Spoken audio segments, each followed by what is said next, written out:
Rise and shine, Chucketeers! Coming to you live on YouTube, it's time once again for the Cluckin Crew podcast!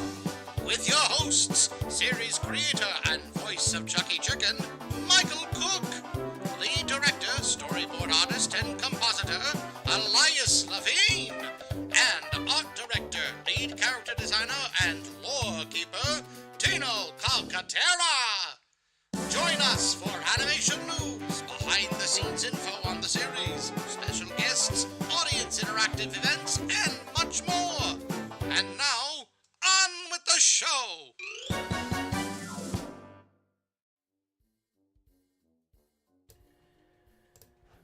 Hello, everybody, and welcome once again to the Cluckin Crew podcast, the official Chucky Chicken podcast, where we go behind the scenes and show you how we cluck around making cartoons. I am your host, the creator and voice of Chucky Chicken, as well as the lead director, Michael Cook. And with me today, as always, is my very good... well, he was here. There he is. He's back. The disappearing, reappearing, head of official lore keeper. Wow, that really threw me off. Holy cow. All right. I'm sorry. All Betsy started complaining. What can I say? It's okay. Is she good for stream or... We will see. Okay. We will see. Maybe she will surprise us. Maybe she will just whack me in the face. Yeah. But anyway, here with me as always is our our official character. Me, Tino. It's so weird. Yes, it's a Tino. Tino's here. Yay. Elias will be joining us today. He had a doctor's appointment, so he is running a little bit late.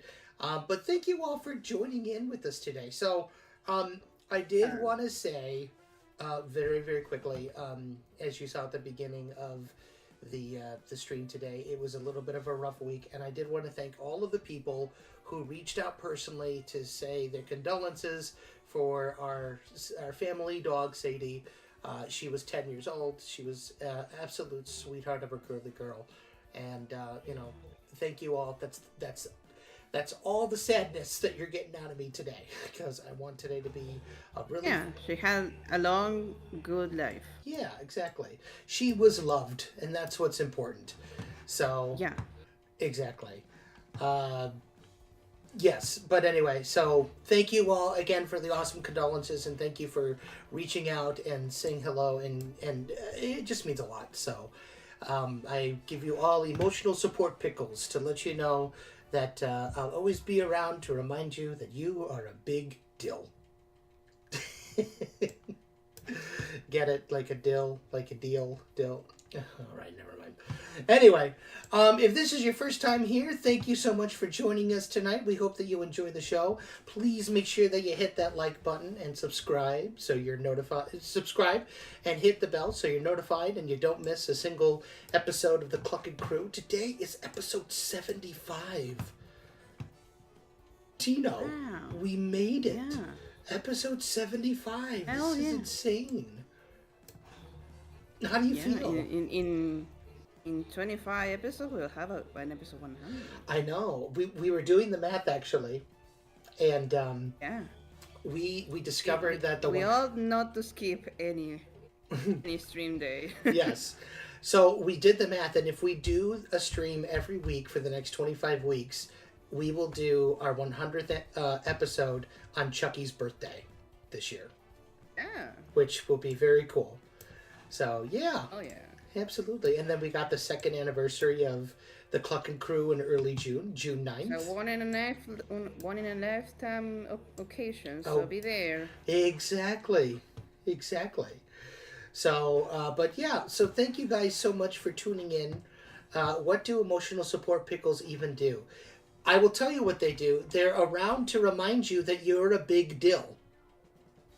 That's what they do. So, and I have Support mine. your emotions. What can you want ask for them to do, right? Exactly.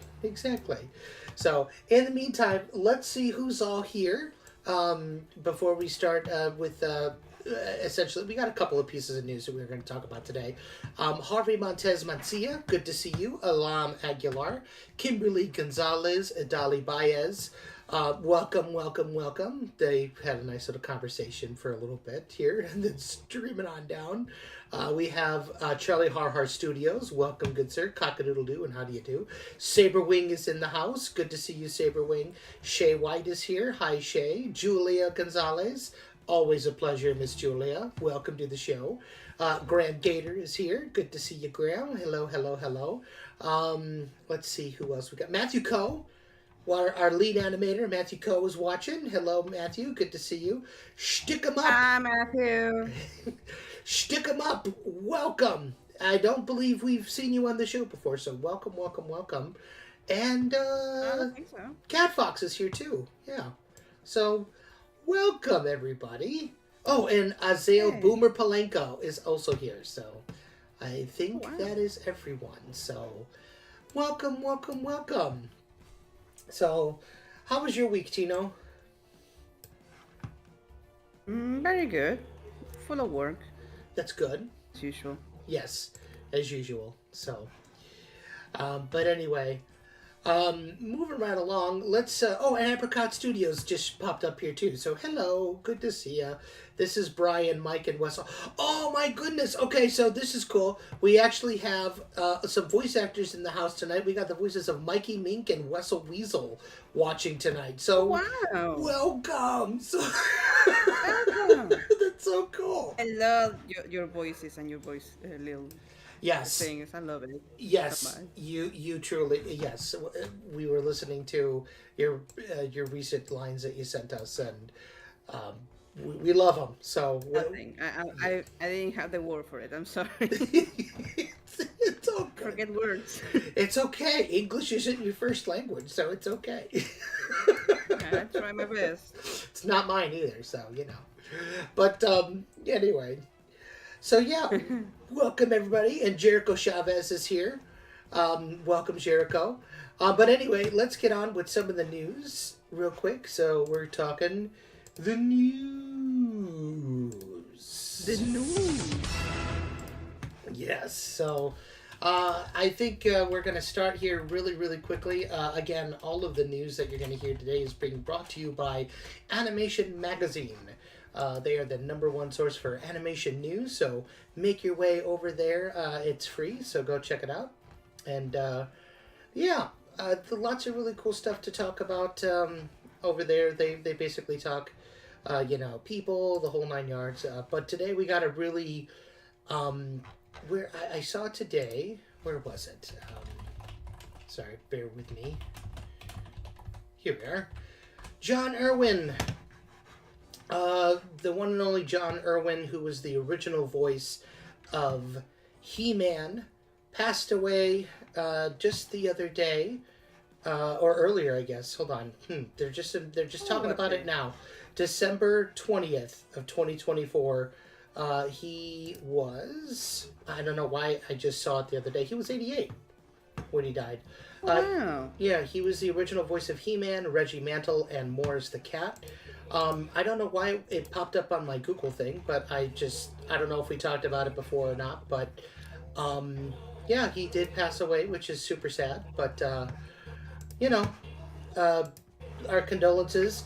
And that's the only sad piece of news regarding death that we're going to talk about today, because Hey, Michael, did you watch He-Man? I did not watch He-Man. I'm not a big Masters of the Universe fan, so I know. Yes, at least did you see it at some point? Oh, yeah. One episode on TV. Yeah, I've seen He-Man. I know the concept of He-Man. Ah, Yeah, and I have the power. I have no idea. Yeah. All I know how skeleton. That's it. Yes, but Alan Oppenheimer is alive and well, so that's all that matters. But Really, at some point during the 2010s, I think he had like a reboot or something, right? I believe he did. Yes, if I'm not mistaken. So, but yeah, She-Ra has a reboot. I do too. More in line with what we got in the '80s, not the most controversial one. But it is what it is. But let's talk And a we little. have Voltron too. Yes, we do. But Sorry, I keep interrupting. It's just I like nerding out. you are fine. You are totally fine. But let's talk a little bit about Me TV Tunes. And they launched the House of Hanna-Barbera classic animation block. So for those who don't know, Me TV Tunes is a local. It's a cable station that you can actually watch on live cable television old cartoons, which is fantastic. And they announced that there's going to be a prime time sneak peek on Sunday, February 16th from 8 to 11. There's going to be a really cool. Let's say Flintstones and stuff. The Flintstones, actually more along the lines of like Yogi Bear, Huckleberry Hound, McGilla Gorilla, Snagglepuss, like a lot of the classic characters. So they actually have the lineup here. Let's see. It says that Me TV Tunes. Oh, the Scooby-Doo copycat. Quit interrupting me, Tino. It's okay. They announces the House of Hanna-Barbera, a new weekday and Sunday afternoon programming block showcasing the enduringly popular characters of the legendary Hanna-Barbera animation studio, starring characters like Yogi Bear, Huckleberry Hound, Secret Squirrel, Snagglepuss, Pixie and Dixie, Wally Gator, Touche Turtle, and many, many more. It will launch with a 3-hour primetime sneak peek on Sunday, February 16th from 8 to p.m. Eastern, 8 to 11 Eastern. Before the House of Hanna-Barbera lands on its regular Monday through Friday time slot of 11 a.m. to 1 p.m. beginning on Monday, February 17th. The block will also air regularly on Sunday afternoons from 1 to 3 beginning on February 23rd. This is actually really, really cool. For those who don't know, Hanna-Barbera, of course, were they were basically, it was the anime of its day, if you think about it. Like, everybody, Hanna-Barbera did pretty much everything, right? Like, they did Yogi Bear, they did Scooby-Doo, they did the Flintstones. They were the kings of television animation, you know? Okay. Got two. Wait, say that again? Okay. I'm so confused. Cat. Oh, Top Cat, yes. Ah, Top Cat. Yes, Top Cat, of course, right. They were animation giants, but before they did primetime shows like the Flintstones and Top Cat, the Jetsons, Scooby-Doo, and whatnot, they got their start doing a bunch of characters like Yogi Bear, and those were like the cream of the crop, right? So, but yeah, so go ahead. Sorry. I forgot the name, but I think they had another show that was kind of like adventure show. Yeah, Johnny Quest. Yeah, Johnny Quest, right? Yes. So that'll be interesting. I've yet to watch Me TV Tunes. I really should though, because I think it's great that they're streaming these old cartoons on the television again. So yeah, definitely look it up and watch it for yourself, which is super, very, very cool. Always a good thing. So in the streaming news, let's see what we got going on over here real quick. Win or Lose creators Carrie Hobson and Michael Yates share their game plan for the new Pixar animated series. So there's been a little bit of talk about this new Pixar series coming to Disney Plus called Win or Lose. Basically, it says here, as far as awkward experiences go, it's hard to top middle school. It's a time filled with questions about who you are and what you want to do with your life. Win or Lose, Pixar's first long-form original series from creators Carrie Hobson and Michael Yates, dives headfirst into these murky waters. So basically, Michael Yates says, I think we came into it knowing we wanted to tell deeper, more mature kind of character stories, and making the overall characters and worlds a little bit more cartoony gives you this kind of freedom to go darker and deeper. Yeah, I would like to. I'm gonna go ahead and just I need to talk about this real quick. I can appreciate the fact that they want to go darker and deeper, right? Like, how can I say this? I think it's great that they're not talking down to kids, right? Like they have the cartoony aesthetic. I love how they're embracing the cartoony aesthetic of, you know, it's very much in line with what we saw with like Turning Red or Luca, right? Like they've been doing this in 3D animation for the past couple of years, and it's been really cool and really awesome.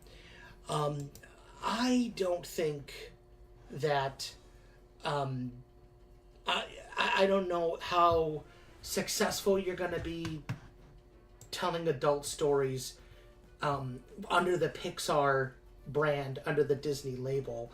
Like, if you go to a certain point, you know, I don't know. On the Disney, absolutely not. But on the Right. Pixar, it's another story. Like, it depends how they put it out. Right. Like, I will say this, right? Like, I think it's important that stories are told, right? But I don't think, like, there are just certain things that, I don't know. I mean, we are in this very difficult climate right now when it comes to telling stories, and I love the fact that there are people who want to. One of the big stories that was revolving around this particular story, and I don't know if you heard about this show, is that they actually had a character in the show that was trans, and they backpedaled on it and removed the trans character You out of the mean, show. Devil Dinosaur, that episode? I don't know. Like this show, or are you talking about this show? Or Yes, like this another show? this upcoming show that is slated for release. Yeah, they were going to be. Kind of sad. Yeah, you know, I you know, here's the thing. Listen, the thing, there's one thing I have to say. If you stick to your guns, Mm-hmm. I have no problem with you. Like, if you want to say a story, then say it. If you are too afraid to say what you want to say, then don't say anything. Right. Exactly. So, but I don't think we should like censor that. Like, I think we should like let people tell their stories. no, I agree. Right. So it'll be interesting to see what happens when it comes out. We can only judge it after we see it. We can't, you know, marketing can only take us so far. But I'm under the, like, I'll tell you, I will be super honest with you. Everyone panned Wish critically when it came out last winter, right? I came up and I gave it a chance, and I was like, you know what? I'm gonna go. I'm gonna sit my butt in the theater. I'm gonna watch the whole thing from beginning to end, including after the credits. And when I'm done with it, then I will be able to give my honest to God opinion on it. And I sat through the whole thing, and I didn't like it. I was super disappointed by it. I thought that it was very bland, generic by the numbers. And what really stunk about it for me was that this was the film that they put out to celebrate the 100th anniversary. I feel like they wanted to stick to like a classic Disney princess story, which, you know, Disney is. It is nothing. There's nothing more Disney than princesses, right? Right. But I feel like She wasn't even a they could princess, have done though. more. They could have done more, like to actually celebrate franchise. Like, I didn't feel like this was like a celebration of Disney. I feel like it was just another movie. It was, like, don't get me wrong, there were a lot of references, there were a lot of nods to Disney movies over the years, right? Yeah, I've seen them, but it's not like surface level. It's like Yeah. you can do more. Like, Oh, come on, you can do 100%. more. 100%.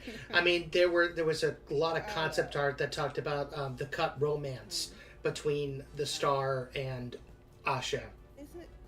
It's more Disney than a romance with a princess. Come on. I know.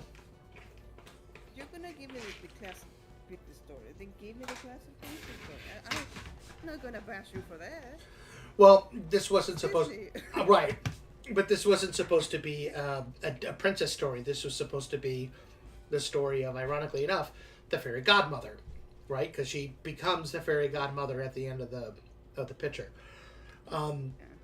I didn't like it. I thought that it was very bland. The writing was just very generic. There had been a lot of people saying that It was Okay, give me another Tinkerbell movie, and I will be happy about it. right, yeah.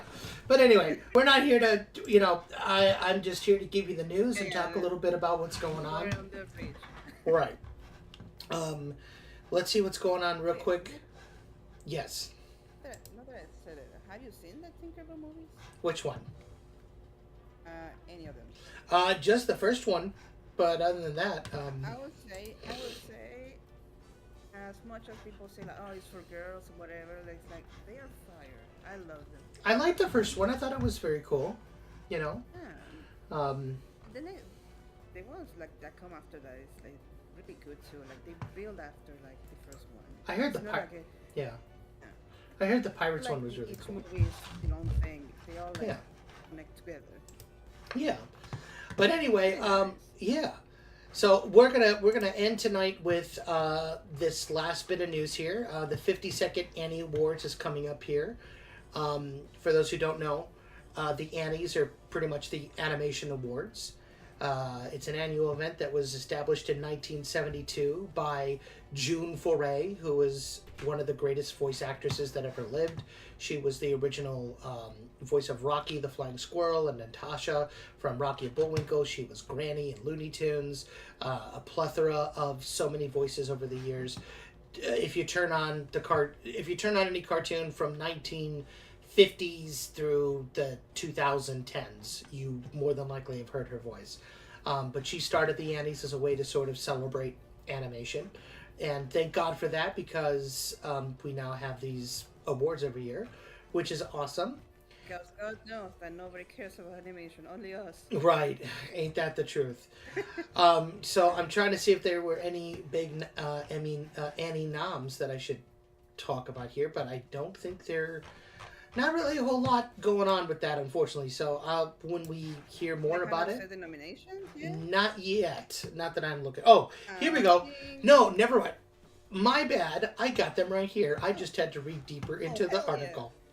Okay, so here we go. Tell us.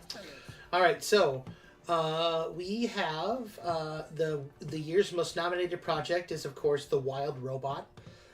It's up for Best Feature, FX, Character Animation, Character Design, Direction, Music, Production Design, Voice Acting for Lupita Nyong'o and Kit Connor, and, of course, Editing. Second is Wallace and Gromit's Vengeance Most Foul by Aardman. Inside Out 2 by Disney Pixar. Season 2 of Arcane, which is really cool. They got a couple of Annie nods this year. As well as the Inside Out spin-off series Dream Productions, which I've yet to see. The Richard Curtis holiday movie That Christmas by Locksmith and Netflix. The Tales of the Teenage Mutant Ninja Turtles also got some nods. Yeah, got 5 nominations. Moana 2. Dang. Yeah, Moana 2 got some nominations. Ultraman Rising and Bob's Burgers scored 4 nods as well. I love Ultraman Rising. Yes. They also discussed who would be getting the Winsor McKay Award. Actually, a couple awards. So they they got juried awards that will go to people who have unparalleled achievement and exceptional contributions to animation. And this year, the Winsor McKay Award is going to Aaron Blaise, who is an amazing Disney animator, Eunice McCauley, and Norman Roger. We'll have to look deeper into these guys and maybe do a whole big video. Then we got the June Foray Award is going to go to Women in Animation. That's all it says right here. The Iwerks Award is being awarded to Alberto Manishi. And then a Special Achievement Award will be going to Directing at Disney, the original directors of Walt Disney animated films, which is pretty cool.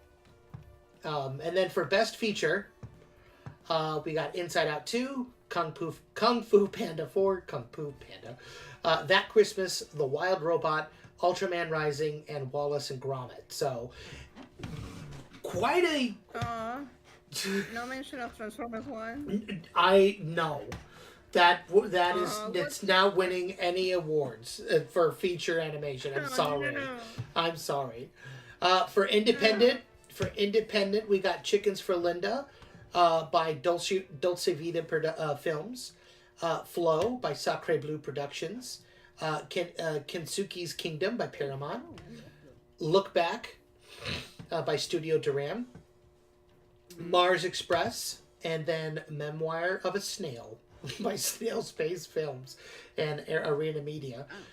For Best Special Production, we have A Bear Named Wojtek, Mog's Christmas, Orion and the Dark by DreamWorks, Tabby McTat, and Yuck by Icky Films, which sounds pretty interesting. Best Short Subject, we got Beautiful Men by Animal Tank, Miyu Productions, and Kaching Cartoons.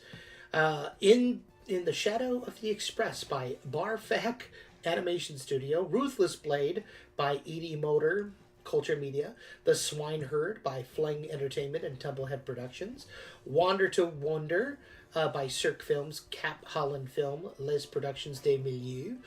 And yeah, that's for best sponsored. We're not going to talk about those.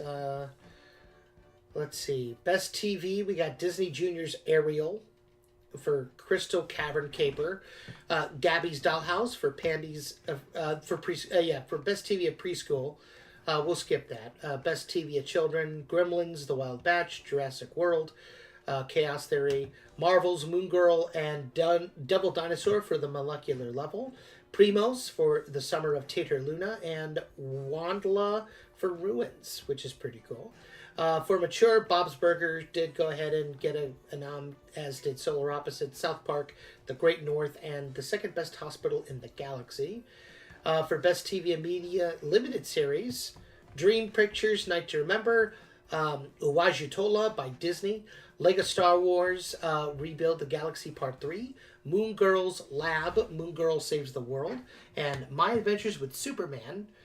Best Student Film for Adios by Jose Prats, El Ombligo de la Luna by Sarah Antonio, Julia Grupinska, Bokang Kyocha, Tian Westerard, Ezekiel Garibe, I apologize if I pronounced any of those names wrong, Pear Garden, Pollywog, and Term Springer.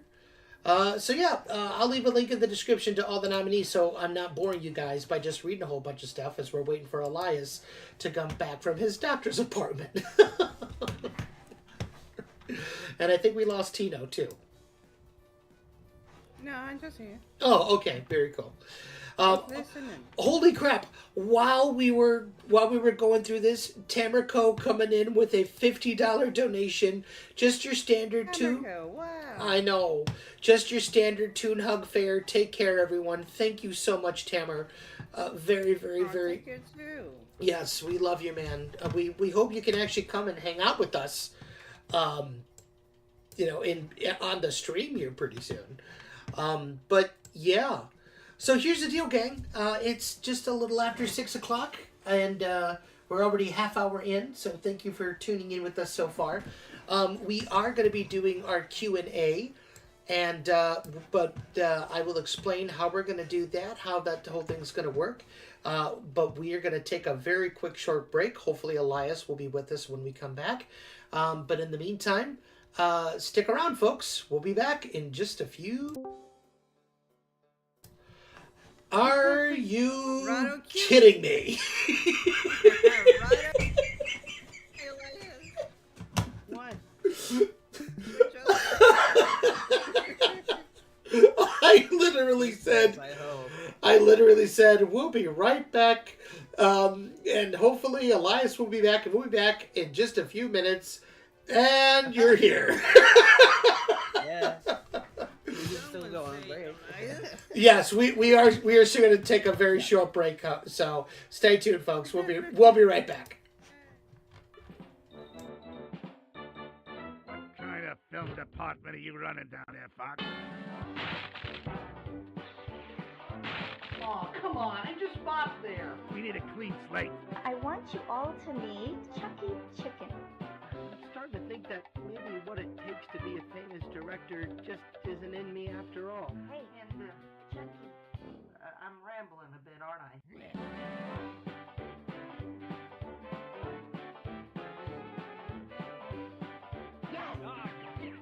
we go. Well, good night. Wait, what are you doing? Don't touch that. No, stop it! This is ridiculous. I ain't washed up yet. It's gonna take a lot more than that to get rid of Freddy.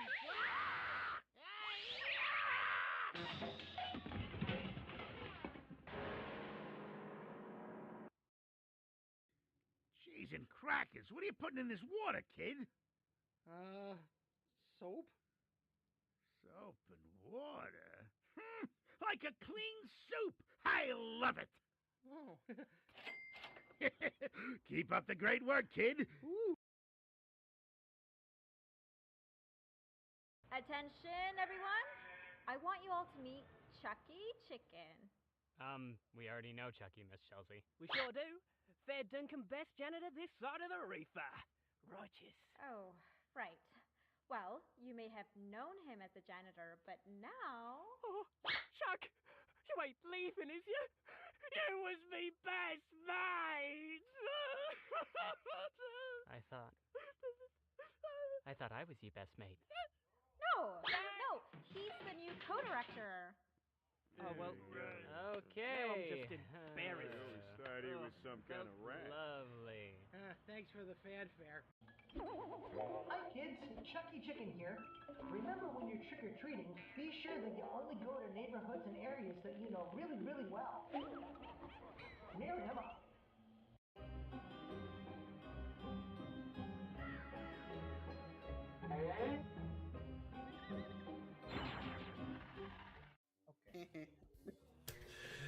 Hey, we're back, folks. We told you it was going to be super quick. What's up? Yeah, look who's here. It's me. Yeah. Sorry, everybody. I had a doctor's appointment. Oh, they know. We told them. Oh, okay. We told them everything. Thanks for telling Is everybody. everything Elias, everything okay? Welcome, bitch. I mean, yes. I mean, I gotta get blood work done. So I didn't go all I deep mean- into your business, so you know. my blood pressure's good. My heart rhythm is Everything's good. okay. I wasn't being invasive. Am I being invasive? No, not at all. You're a friend. Asking you my call. Oh. All right, we're moving right along. Okay, Q&A today. So here's the deal. We asked you to send your questions over to the stream to the Discord server under the Chucky Chicken Q&A tab. We actually do have quite a few questions on there already that we're going to take our time to answer. So we will be doing those first. After those, we will be then going over to the chat. You have a much better chance of having your question answered if you put them in the Discord server. I've left a link in the tagged on the pinned comment to head on over to the Discord server. So a couple rules, okay? You can so this is basically about not just only the show, but about the three of us. You can ask us how we got started in animation, how, you know, what our favorite shows are, blah blah blah, you know, but please keep them related to animation. Don't be weird, you know. And that's number one. Number two, do not spam the same question over and over and over again. I've looked at the chat already and I see that people are continually tagging, like spamming their questions. If you don't want your question to be answered, that's a great way to do it. Just saying, right? Ask it once, put it in the Discord server, leave it alone. We'll get to it. Number three, we are doing Discord first. However, if you want an even better chance of getting your question answered, you can, of course, drop us a super chat like our good friend Tamrico did. It doesn't have to be as much as Tamrico, which we love, by the way. But just, you know, those will take priority. So super chats, Discord, and then once we get all the questions in the Discord server done, then we will go into the chats. And as long as they haven't been spammed forever, then we will go ahead and we will answer it. So, but anyway, Jordan the DreamWorks and NBC Universal fan guy, yeah, because you keep asking questions that don't relate to Chucky Chicken. So, That's why I haven't answered your question. So sorry to call you out, but quit spamming questions we're not going to answer. Thank you. So, with that being the case, we want this to be fun. We want this to be, loosey-goosey. So, Elias, why don't you go ahead and take the first question here on the Discord server? Okay. So, the first one is from the Copycat Dad. The Copycat Dad has a few questions, so I'm gonna ping pong between his list of questions and some of the other ones. Okay. So number one, what or whom was the inspiration for Chucky that got him going for the job at the studio? So what was Chucky's inspiration to get into the film industry, I suppose is Tommy Jerky. I mean, he grew up watching his old cartoons as a kid.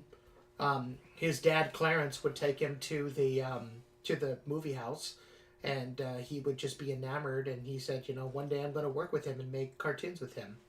So, yeah. That's an easy one. Off to a great start. Let's go to the movies, Chucky. Number two is going to be from Yumari. Okay.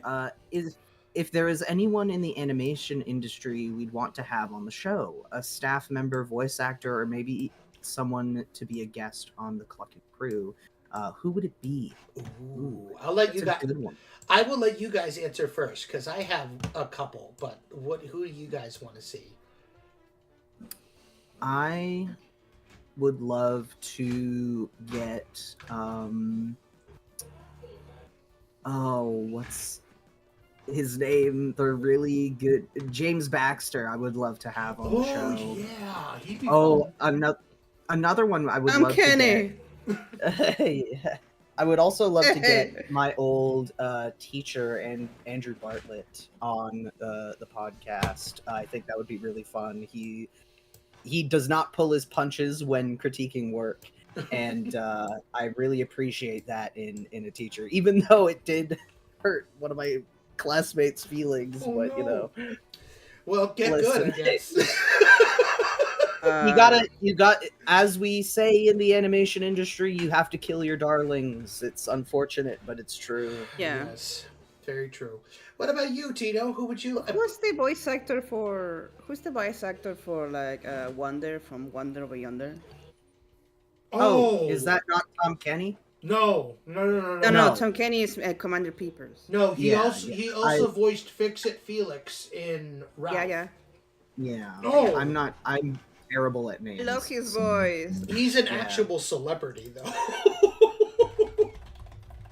Dang it. Let me see. I mean, so is James Baxter, in a way. Yeah, and so is Tom Kenny. Yeah, let's see. Hold on. I mean, we're allowed to dream. And we are allowed to dream. Jack McBrayer. Yeah. Okay. Hey, maybe we can see if we can get Jack on the show. I would love him to be on the show. No, if anyone can pull it off, it's you, Michael. I appreciate that. For me, I would love it if we finally got Tom Ruger on the show. Yes. Along with Paul Rugg. I think that would just be spectacular. I would love if they could have like characters that are like the old men in the balcony. Yeah. Oh my god. I think that would be amazing. Oh, if you know what, we're gonna talk. You just gave me a great idea. We have to now work that into the show. We'll figure it out. We will figure it out. No, I don't know if he counts as a celebrity or not. Depends on who's watching, I guess. I would love to maybe Penny from Snap Q. Oh yeah, that would be awesome. I love yeah, the voice range she has. Penny Parker would be great, or oh my gosh, Alfred. Yeah, of course. But the Team 4-Star guys, I would love to have them on the show too. The Legends of Evantress guys. I would love to meet the artist that does the animations for that. Yeah. I would love to meet that person. Did you see the most recent one?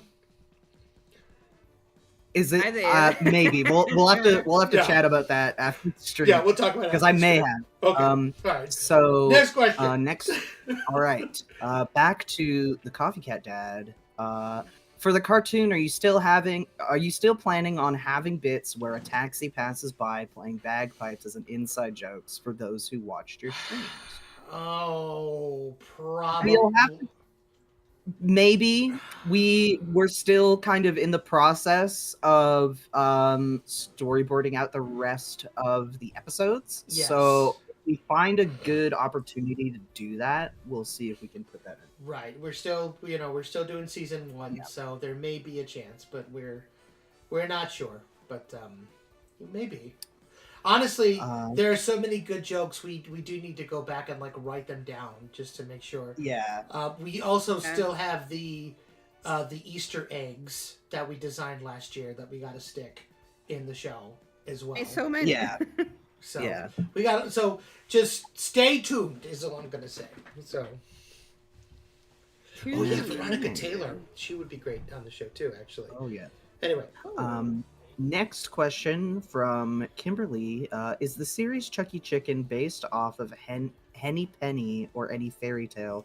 Nope. I don't really think so. Not really. Nope. But No. like there's definitely going to be episodes that are fairy tale inspired. Right. Which will be Really, like the movies that the studio has produced. They'll be more like Isn't like Chicken Little based on Henny Penny? I don't know. Yes, so. Chicken I thought Little. Chicken Little. Chicken Little is based its own on- story, yeah. But Henny Penny Yeah. was a character in Chicken Little. No, Chucky was really inspired by any fairy tale. He was inspired by Oswald the Lucky Rabbit and a 3D character that my buddy Jake was working on. There's so many chickens in fairy tales. There Now are. that I think about it. Yeah. Yeah. Next, back to the Copycat Dad.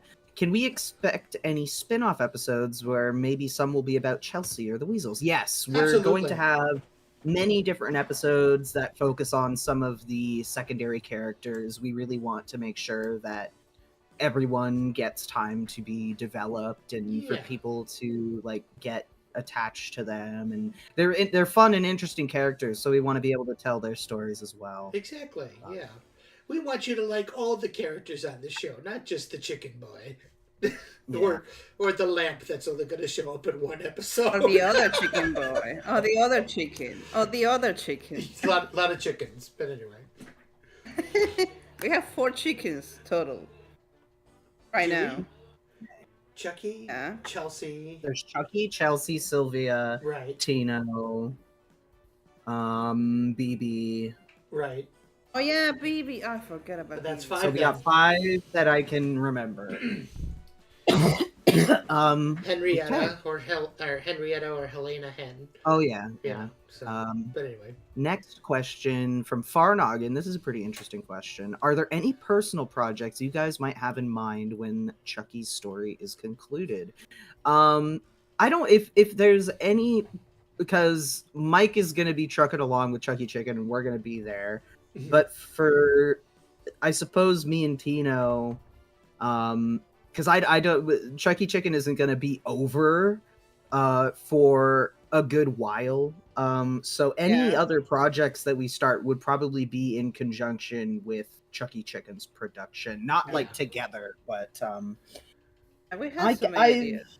Yeah, I've had like an idea for a while that's kind of like, it's based off of those really like campy young adult supernatural fiction type things, like think what is it called, the what is it called, it's the one that's this. I believe in you. I gotta turn the light back on. Give me a Buffy the second. Vampire Slayer. No, not Buffy the Vampire Slayer. It's the one on Netflix with Magnus, Bane, that one. Sorry about that. I'm just gonna look up his name so I can find out the name of the series. Shadowhunters. It's kind of like Shadowhunters, but like the characters are actually like better and it's cool and it's a bit more like intense and gritty. Ooh. Very cool. But I want it to be a cartoon because I like cartoons. Yeah. I would say if I were going to do anything other than Chucky Chicken, I do have a couple of ideas.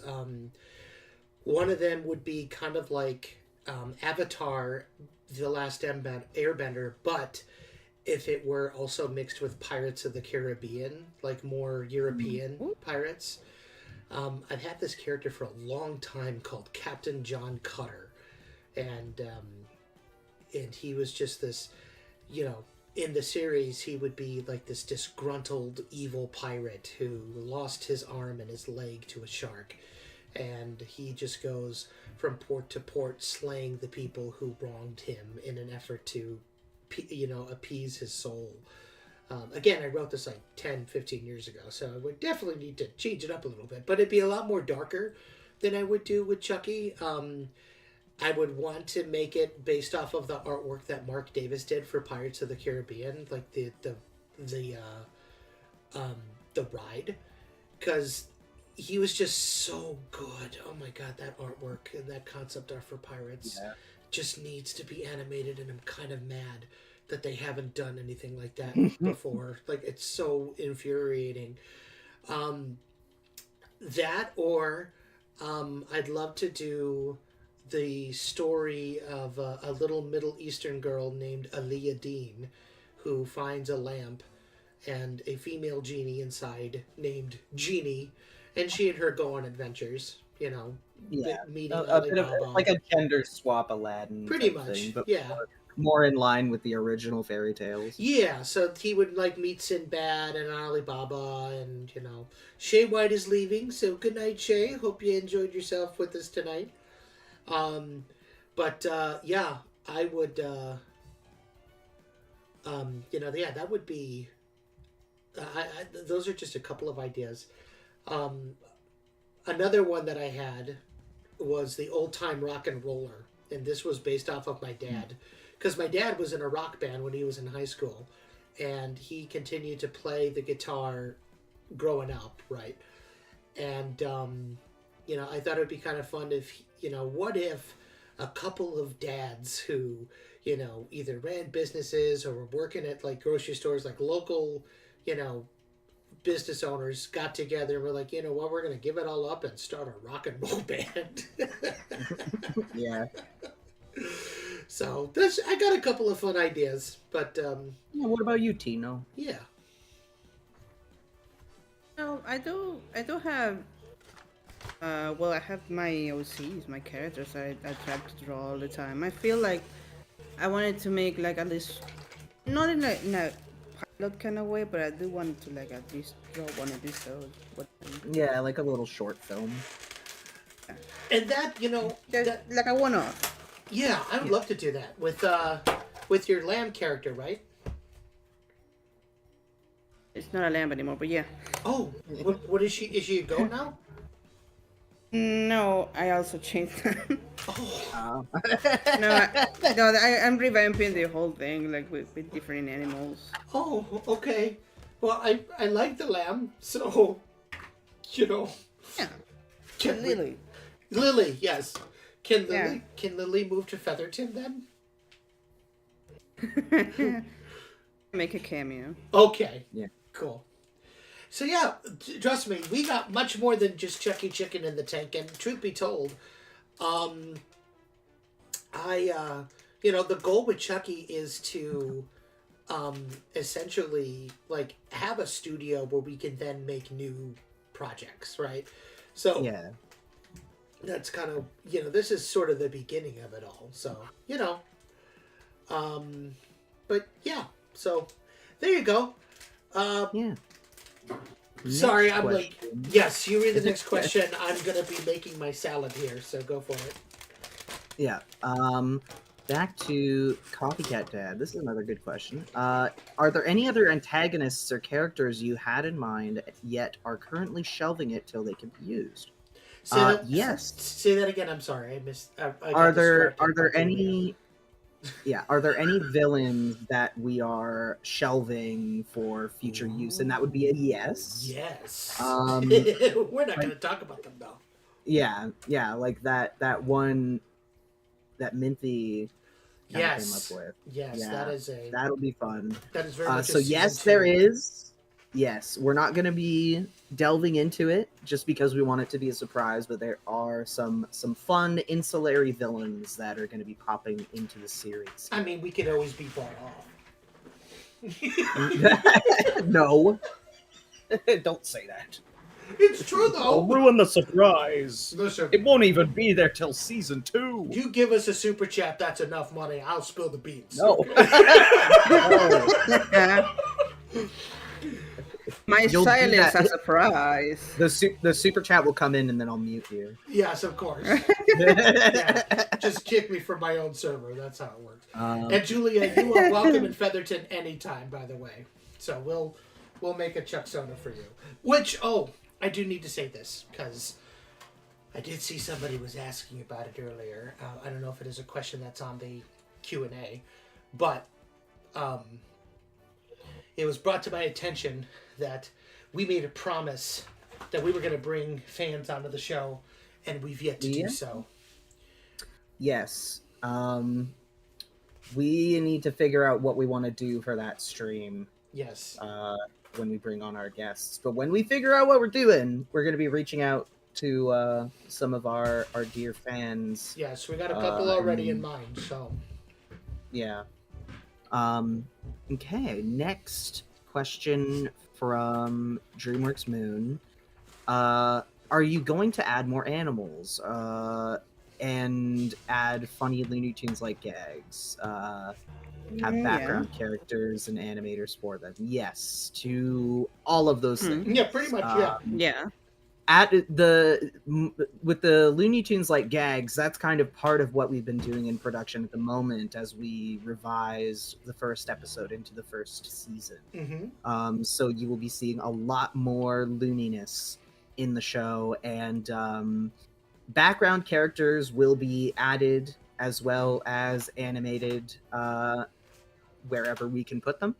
We want to make sure that the studio feels inhabited. So, yes. And for those who purchased adoptables, keep your eyes out for them hanging out in the background in Featherton, living their daily life. Exactly. And that starts right at the first episode, too. So, I think you'll be really pleasantly surprised with the first episode. Yeah. Sure. And then the final question from the Coffee Cat Dad.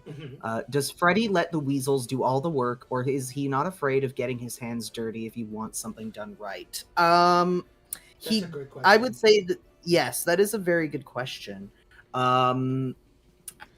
I think Freddy, for the most part, it really depends on the situation. For the most part, Freddy makes the weasels do his job. Right.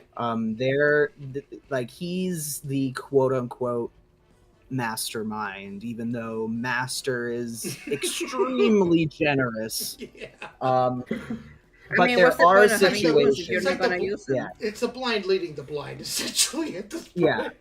There will be situations where Freddy takes a more active role in schemes, however, and there will be points where, there's a point of the straw that breaks the camel's back, and Freddy has to be the direct actor in such villainous schemes. Yeah.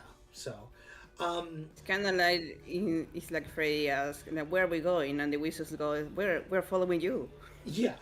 Well, and that was the thing too, right? Like initially, we wanted to have Freddy be the one who did all the action and be the guy who, But as the story has evolved, we've made it so Freddy is more. He's more of a threat, but he, I guess he went from being like Wile E. Coyote, where he, was the guy who instigated everything and got the brunt of it, to now he's like, he's still Freddy Fox. Like his personality hasn't changed.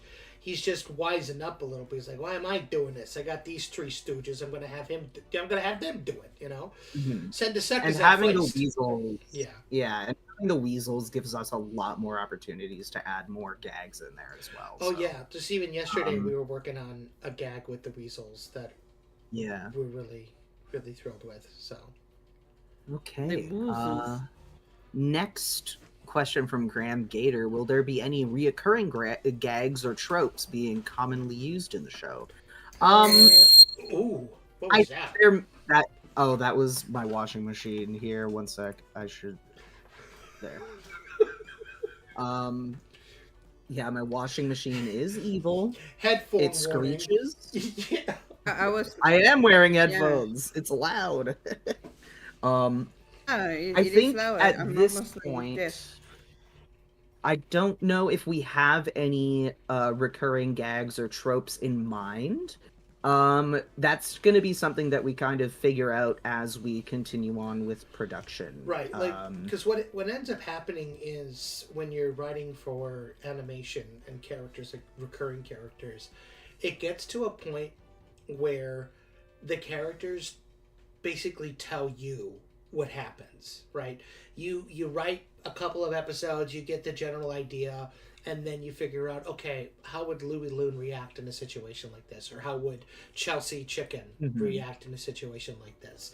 And what really happens a lot of the times is, you know what? Right off the bat, I think there is one gag that I know is reoccurring throughout the first season of the show, and it involves Louie Loon.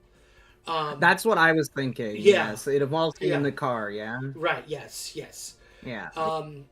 So we don't want to spoil it because we want you to be surprised, but so that, I mean, that just kind of comes from learning who the characters are, and then as time goes on, you basically, they tell you, right? Like you learn from them, which is kind of the coolest thing ever, right? Because you go from creating these characters to them saying, I wouldn't do that, mate. You know, actually, I'm going to do this.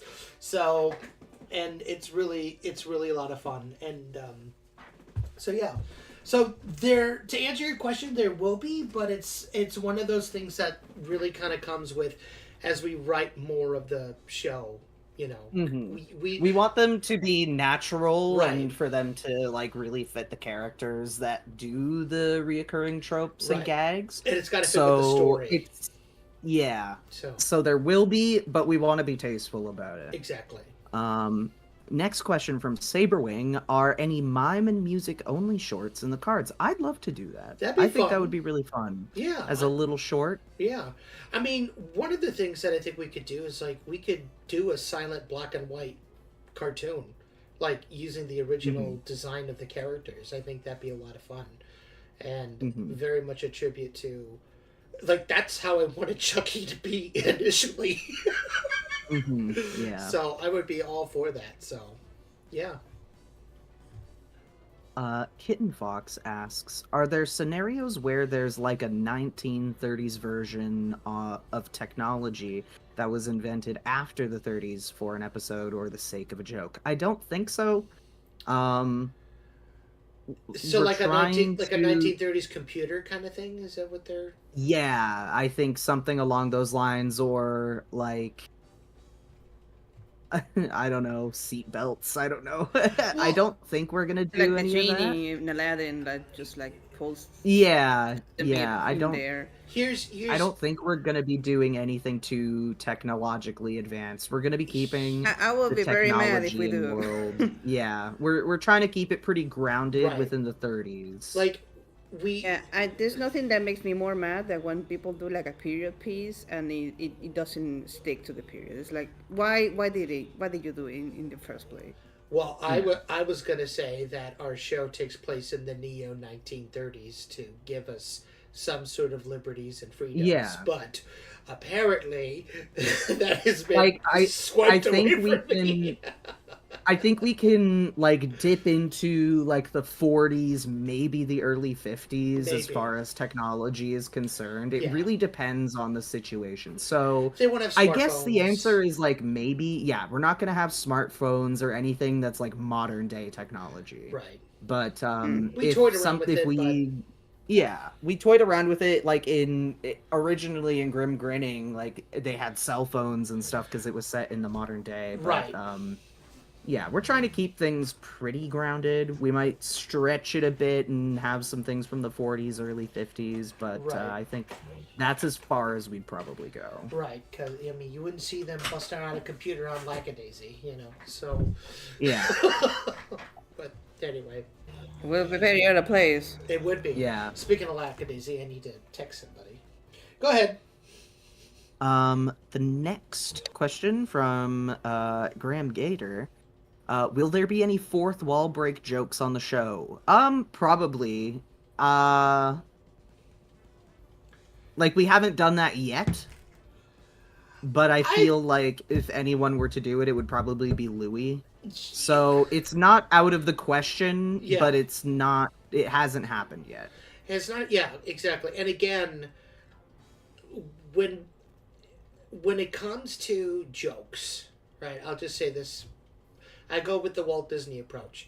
If it doesn't progress the story along, then it doesn't make sense to, like, if it doesn't introduce a character, if it doesn't interact in a way where it'll help the story move forward, we're not going to put it in.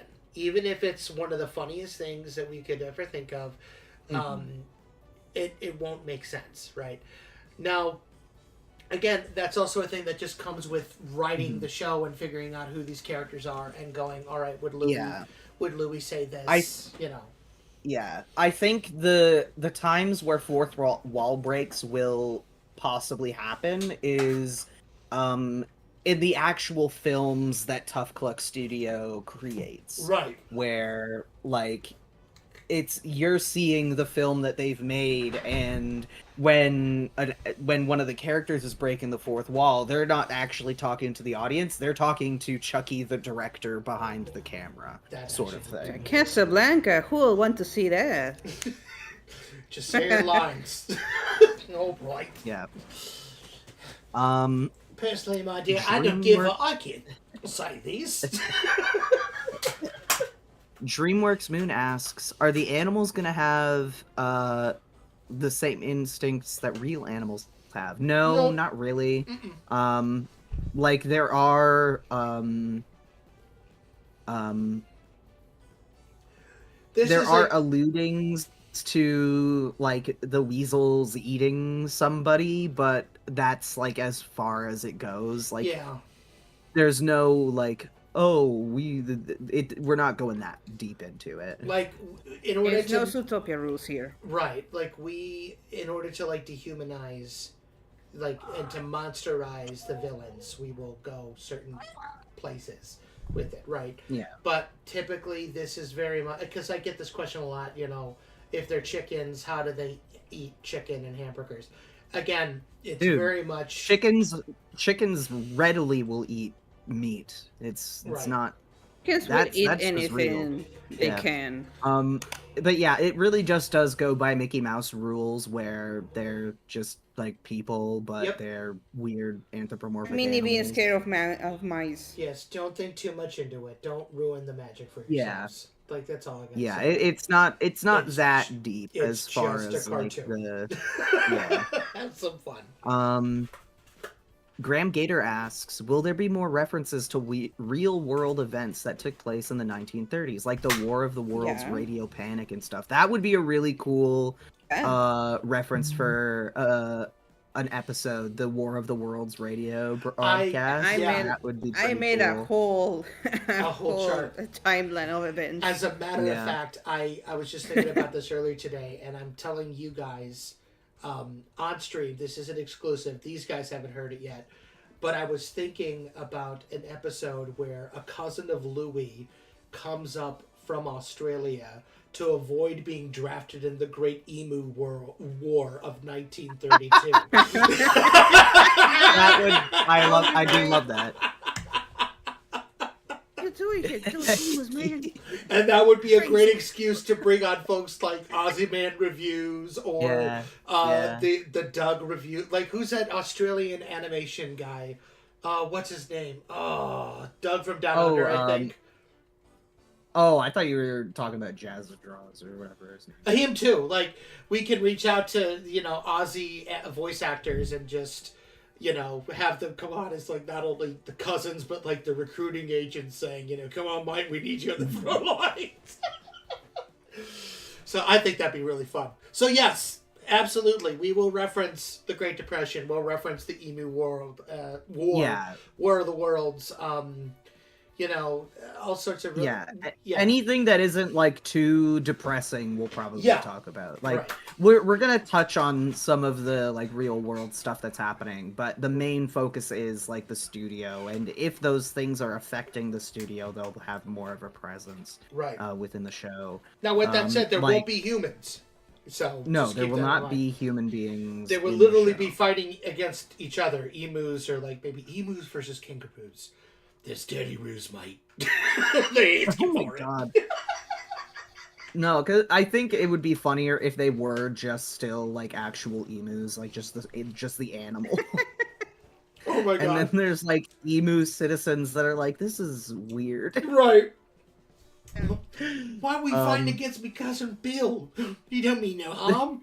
You're just a little slow, that's all. I know, Bill, I know. Oh, so he's angry. I'm sorry. Asael Palenko says, if you plan a crossover episode, what will you choose and why? A crossover episode? Yeah.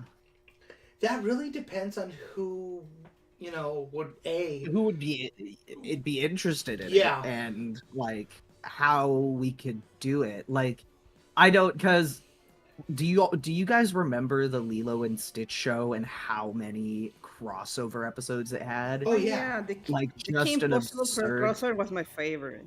The Kim Possible one was good. They had Recess. They had American Dragon Jake Long. They had so many. I think they had some more too, but I can't remember. But we're probably not going to do anything like that. If I had to pick a show to have a crossover with, I think, honestly, I think the most obvious, that's like the most obvious one. We're both in the same time period, and it would be one of those things where it's like, it would be one of those things where it's like, oh, would it be like the Lackadaisy cast in the Chucky style, or would Featherton suddenly be in the Lackadaisy style, which would be pretty crazy. Someone who has been a fan of Lackadaisy since the comic days. Could be, for example, like one of the Rocky's kind of like hyperactive imaginations, because he tends to imagine like cartoons. It was all a dream. That's right. Well, and there would be a precedent, because in the credits of Lackadaisy, they turned their band into like 1930s-esque cartoon characters. So you never know. I mean, it's like it's in the character. Rocky kind of tends to do that. Like, he tends to like see the world in like a cartoony way. Yeah, I'd love to do a thing with Lackadaisy. I would also love to do. I'd love to do. I don't think we could ever. Like, for us, what would be cool is like if we had characters visit Featherton, like if Beebs and Shrike from Monkey Wrench came on the show, very Buck Rogers style, right? You know? Yeah. Hang on one second, I'm sorry. What are you? Sorry. We get a supernatural crossover. Oh my god. Supernatural. No. That would suck. That would suck. That would. Hold on. I think I hear something. Sam and Dean show up, and then everything, and then the Gilmore Girls come out of nowhere, you know. Dean, what are you doing? I would love the Gilmore Girls. That's a great crossover. Chucky Chicken and the Gilmore Girls. It's an episode about Chucky going with his grandma to bingo, and the Gilmore Girls are there. Oh my god! That's Chucky's grandma's bingo group. Oh my god! And they get invited to Stars Hollow for a weekend. That would be. They get to stay at the Dragonfly. The thing's writing itself. That'd be so funny. Yeah. But let's see. It really depends on who we could get. We do have a couple of friends, so you never know. So yeah, And that is it on Discord for now. Okay. You wanna, Yeah. Good look deal. over- So thanks for the questions, everybody. That was really awesome. And now we'll go ahead and head on over I'm just gonna to look through the chat yeah. to see if there's any more. If you guys have any questions for chat, or if you want to post more in the Discord, now is the time. Yes, please do. So, just a heads up, we are probably going to stop around 7:30 tonight. So in the next 45 minutes. But in the meanwhile, Tino, did you want to try streaming and see if we could get something going with old Betsy? Alrighty, let's. I mean, I can pull up my stuff if you would like. Could Chucky do parody episodes? Oh yes, we're going to be doing parody episodes. Absolutely. Those are generally going to be the fairy tale retellings, like the movies that Tough Cluck Studio produces. Oh, we're gonna do the Wizard of Oz. We're gonna do, Great Gatsby. All of the Robin Hood. Alice in Green Wonderland. Fandango. There's a safety on old Betsy. How you play Green Fandango? Wait a minute. Is the safety on Wait old a Betsy? Is the safety on? You betcha, Sheriff. That's what I'm afraid of. You go first. God, I love Robin Hood. That was probably one of the greatest post-Walt Disney movies. Yeah. Like between, like the Bronze Age, like that whole era between Walt's death and the Renaissance, that was top notch. So here I'm pulling up. and Boom. I'll finish up. That's right. Compositing that thing. Okay. Whoever starts streaming first is who I'll. Oh, okay. Oh God. I'm just loading up here, but while I'm loading up, I'm going to be right back. People in the chat, feel free to ask more questions. Yeah. You can ask about me and Tino and Mike if you would like. Yeah, exactly. That because I wanted. Yeah. Because I will be back in a moment. Yeah, because I wanted folks to get to know us a little bit more too. Because I think Tino, are you still with us? Oh dear, I think it's just me. I think old Betsy finally went kerplunk kerplooey on old Tino here. So, tell you what, while we're waiting, we're gonna take another short break here. We'll be back in just a few minutes. But in the meantime, take a look at this.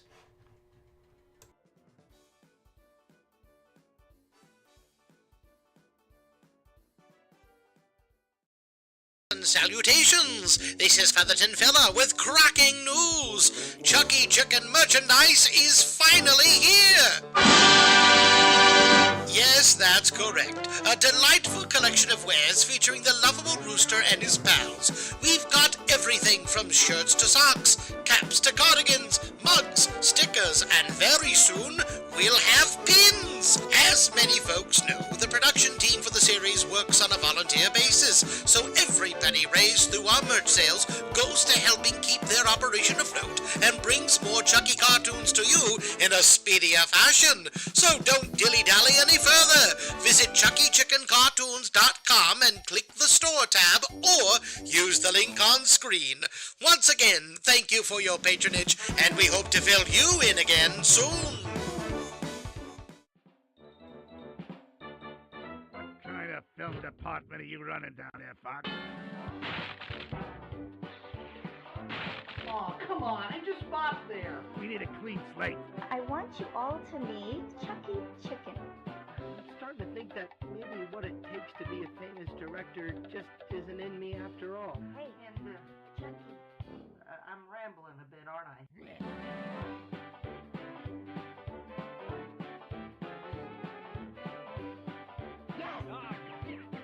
we go.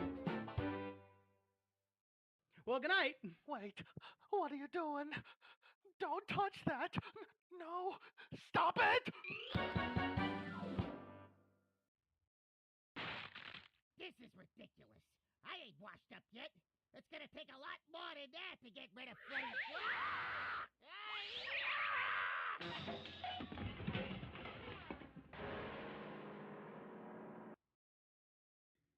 Cheese and crackers. What are you putting in this water, kid? Soap? Soap and water. Like a clean soup. I love it. Oh. Keep up the great work, kid. Ooh. Attention, everyone. Now we're back. Welcome. Hello, welcome back. We're on the stream. We're hang on 1 second. We're trying to figure this out here because I'm a dummy and Discord. Oh, I have to pop it out. I gotta pop it out. Pop. Okay, I'm done with that. Yes. You know, You like my dinosaur? I do. Yeah. That's a good looking dinosaur there. So yeah, so we got both Elias and Tino streaming tonight. Yeah. Which is awesome. It's been a while. And yeah. I'm very happy with how this cleanup turned out. Oh yeah, let's take a look and see how it's going. Well, yeah, I just need to color the lines and then... Is it working? Yeah. Oh, nothing's playing yet on our screen. Okay. Well, I just wanted to make sure it was working. I'll leave it. What are you doing? Nothing. What evil are you doing? Oh, look at that. You little egg. You know what? That's fine. That's the most expensive Chucky chicken drawing you're gonna get, especially in this economy. Egg Chucky. But anyway, yes. Let's see. What do we have question wise in the? Wait, let me. Do we have any new questions in the chat here? Let's take a look. Scooby Doo da da doo doo. Oh, Kitty! Minty! Hello, Kitty. Mrs. Girl! Did we do the one from Azeo Palenko? Yes, I believe so. Let me Okay. double check. Crossover episode. Yeah. All That right. was the last one. Guys, look at this. Yeah? One sec. Yeah. Keep dancing. Yeah. Get chunked. That's what they tell me all the time. I asked them to do something, and that's what they send me. Get chucked. I'm like, okay. All right. So yeah, I think it's going to be easier if because I'm trying to find questions in the chat, and there's just too many comments. So we'll take questions in the Discord server for another 15 minutes, and then we will call it a day. So if you have a question, head on over to the Discord server again. It is basically pinned. It is the pinned comment here. But yeah. So yeah, this has been a lot of fun. Yeah. I've enjoyed this. My thing is still playing if you want to show people. Oh yes. Let's show behind the scenes and see what we're doing here. Ooh. It's lagging a little bit on my end, but Yeah, that's Discord for you. Discord, everyone. There we go. Oh. It looked really bad there for a second. It looked like that the rope was going in and out of Chucky, and I was really worried there. But yeah. Yeah, no, it's coming along really nicely. I think this is my best cleanup yet. Wow. And what do you think of like the rougher lines and the extremes? Let me see. right here. Goes from clean line to rough line. Oh, I didn't even... Okay, as long as those lines are easy to color, I think that'll be really cool. Yeah, I mean, they still, like, have a center line and stuff for Okay. Toon Boom to, like, color, so... Nice. Yeah, I like that because it's like a blur effect on the lines, which is... Yeah. I love that. Very, very cool. Smear frame Chucky. Yes, we love our smear frame Chucks. Look at that dude. He has no idea what's happening. I'm just so happy with how the tail turned out, especially. It looks so smooth. Yeah. Please hire me to do cleanup. I'm very epic. Okay, I'll start cleaning lines. I already Clean up. did. Well, I mean, I'm open for more offers. I got time. I think we should see other people, Michael. Damn it. Okay. I almost choked on my frickin' salad. Oh. Really, guys? In front of my salad? In front of my salad? Guys, stop. I also have to be quiet today, too, because I'm directly above my dad, who is sick with the flu and sleeping. So, I know. I actually had let me laugh. somebody private messaged me not too long ago saying, I feel really bad because... What? Nothing. Nothing. NT. Alright, fine. I won't tell you what they said. Never mind. Forget it. Move right along. Right.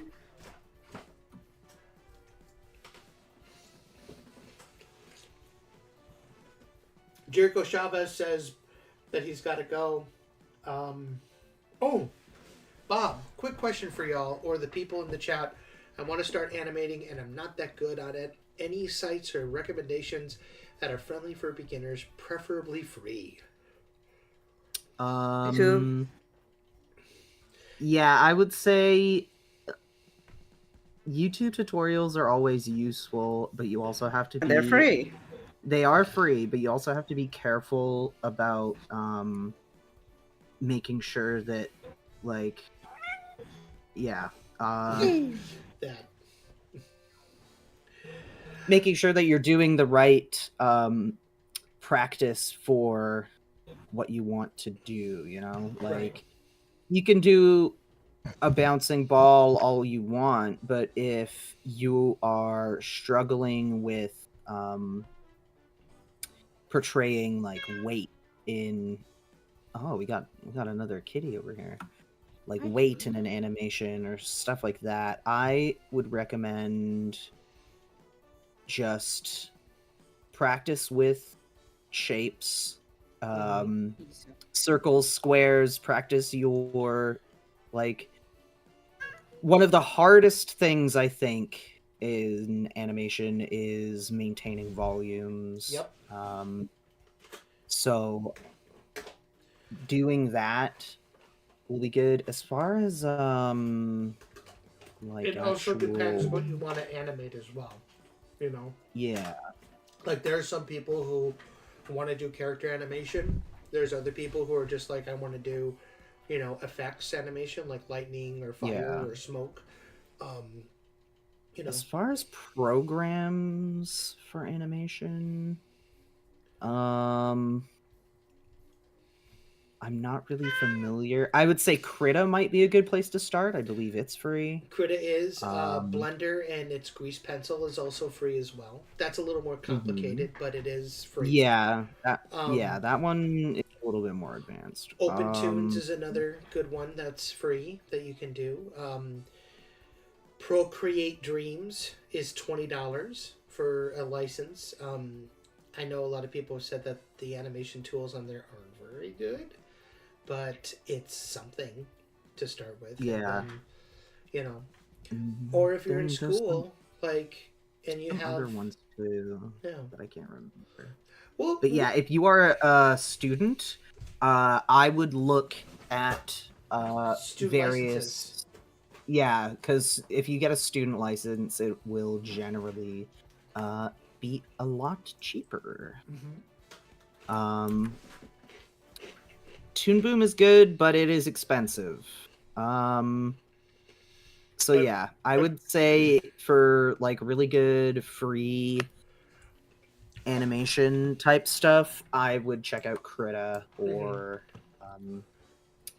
the other one. I know there's more, but I just can't remember what they're called. We can do an episode all about like getting started in animation. I think that would be really kind of fun. We'll do some research and then we'll do a stream episode about getting into animation and good resources. Yeah. Tino, please make sure that you save this pose because this is adorable. We want to. I want this one so bad. Let's see. Jordan, the DreamWorks fan, says, "Hey, does Chucky Chicken and his friends get to get their own episodes like Donald and Goofy does?" Absolutely. I think we answered that before. Like there will be Louie Loon cartoons. There'll be Johnny Jackrabbit cartoons. There'll be, Margarita McCaw, Chelsea, Vera Vixen, yeah. Chelsea. All the guys will have their own episodes eventually. Eventually. I'm excited for the Abe Hogsley episode. Yeah. I don't know what it's about, but cooking, of course. But yeah, so I got a question for the two of you.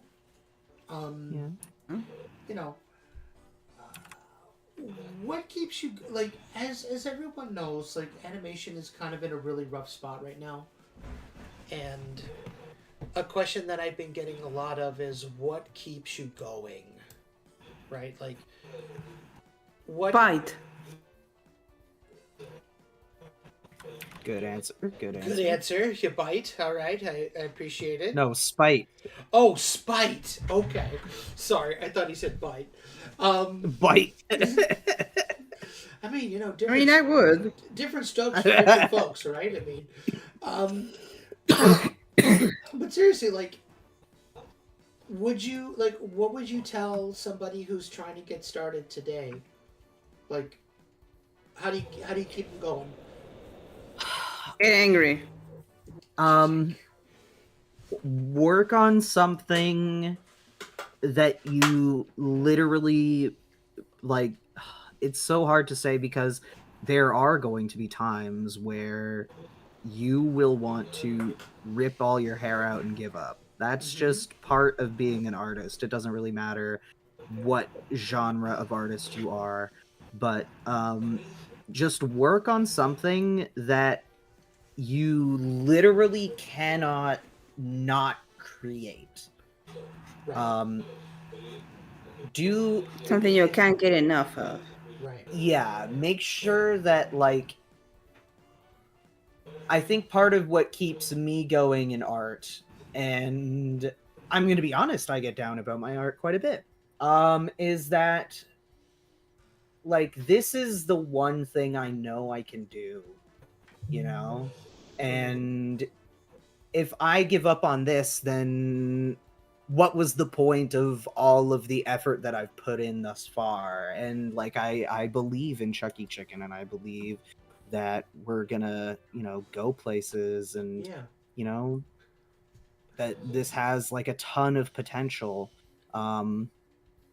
So just follow your passion, and if you need to like take a break, you should take a break. Yeah, but don't give up. Like, if I would say that if you feel like you want to give up on something, give it some time and maybe explore some other artistic ideas that you're interested in, and just keep your passion alive in whatever means works best for you. There's a point in every creative endeavor when it goes from the 3-letter word fun to the dreaded 4-letter word work. Right? Yeah. And they're both important. right? You need to be able to power through the moments of when it is, like right now, we are in the work phase of production.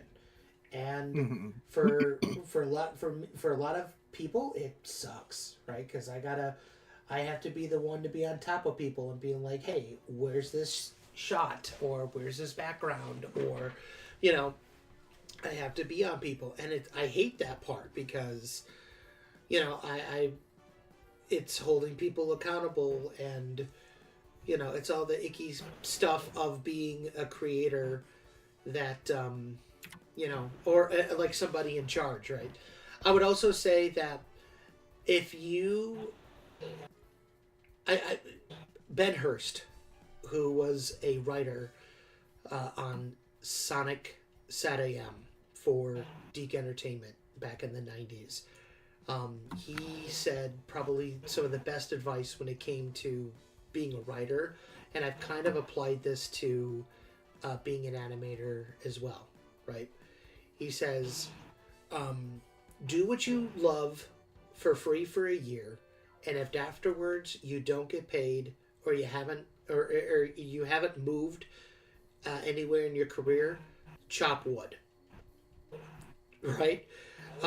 Give yourself a year of doing it essentially for free, and go and like learn how to do it, learn the process, and at the end of that year, if you don't love animation anymore, or you don't love whatever you're trying to do, get a normal job.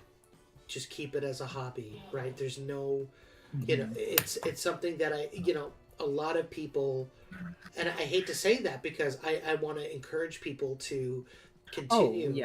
I want to continue to follow your passion. And it's another thing too, where if you're working on a project for free because you really want to get into animation and you really want to be in the industry, right, you might get into this project and find, oh, hey, I'm not really doing so great at this animation stuff, right, but I'm actually really good at storyboarding, or I'm actually exactly. pretty competent at directing. Mhm. So, like, know that what you feel super passionate about in a moment may not be what you end up doing at the end of it, because listen, look at me, I do a little bit of everything, but mainly at this point I am directing, Right. I'll tell you this, and there's nothing wrong with that. Not at all. I'll tell you this story. When I was in college, I studied to be an animator, and that's what I wanted to do. Like, I was on the path of becoming an animator, and it was actually my very dear friend Peter Casey, who is known as Pika Petey on YouTube. He and I went to the Art Institute together. He had graduated while I was working at Disney, and I was. He had come home for the summer, and he said, hey, do you want to meet up for lunch? I'm like, yeah. So we met at the Ruby Tuesdays. It's not even there anymore. And I said, I got some animation frames. Do you want to take a look at them? He says, oh my God, that'd be great. So I brought my frames, and he, with his pen, made corrections so I couldn't use the same drawing again, because that's just, but yeah. As he's correcting my animation and I'm telling him what I want to do with it, he kind of hit me with the truth bomb. He says, Mike, I got to be honest with you. I don't think you're going to be a good animator. I think you're doing something wrong. I'm like, what? What do you mean? Like, animation's it was my life. It's what I wanted to do, right? And he says, I don't think you'd be a good an animator, but an animation producer or an animation director, you would kill at that. Like, that is where I think you should go. Because you don't like to do just one thing. You like to have your piece. You like to have your hands in every piece of the pie. And he was 100% right. I don't like to just draw. I like to create characters and write stories and, do the music and sound and the backgrounds and everything else, right? Like, and he gave me the best advice. And after I graduated, I took a little bit of time off to direct another show, and then I got back into Chucky Chicken, and I had to learn all of the process of the animation pipeline, so that way when I bring on people, I can tell them, okay, to do it poorly like I did, it'll take a month. For someone who can do it really, really well, I think you can do it in, this amount of time. And we had, resources and all sorts of stuff that, I picked up along the way. And now I still do animation. It's not as good as I used to be, or ever was, to be honest with you. I'm not a good animator, right? But I am a heck of a producer. I am a heck of a motivator. I am a heck of a coordinator. I'm good at getting people together to and motivating people and keeping them engaged and making something that people will want and adore. Can I animate? Absolutely. Can I draw? I still do. I still draw every day. I do ink and color every day, right? I'm the ink and color guy for a lot of the artwork that you see, and I'm okay with that. You find what you're good at, and then you run with it, right? You don't have to be an animator to work in animation, right? As long as your name is in the credits at the end of the day, that's what's important. And as long as you're proud of the work, whether it be rough, cleanup, post, whatever, find your niche, work with it, do it for free for a year, and then, you gotta, I think that's the most important thing. Money should not be the number one factor in it. And I know people are going to be really angry at me saying money's everything. It's not everything, right?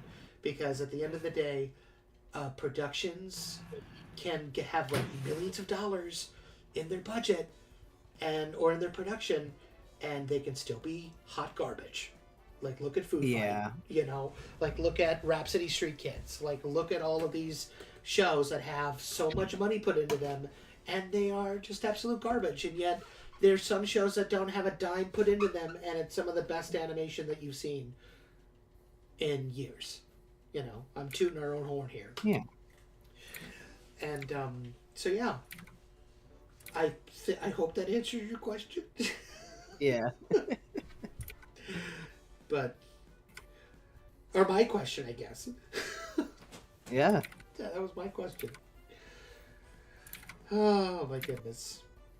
I would also say that if you if you want to go to animation school, really consider how much you need it. I went to animation school because I knew that I don't have the